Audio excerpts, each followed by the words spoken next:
Ciao, in questo video ti faccio vedere come realizzare un albero di Natale da appendere al muro.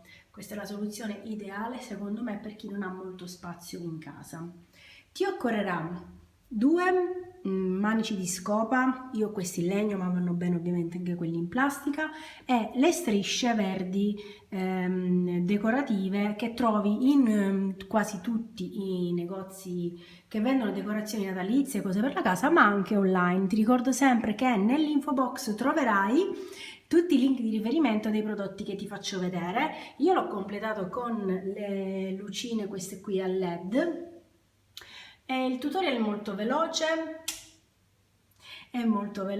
è veramente facile. Ti ricordo, se lo rifai ti va, taggami così posso ricondividerti nel mio Instagram, mi trovi sempre con lo stesso nome, Agata Chic non impegna, e se questi contenuti ti piacciono mi raccomando ricordati di iscriverti al canale per rimanere aggiornato e attivare la campanellina. Ciao!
Per fissare la base e mantenerlo aperto qui in basso ho messo un goccino proprio di colla a caldo in questo tubicino che era della lunghezza esatta.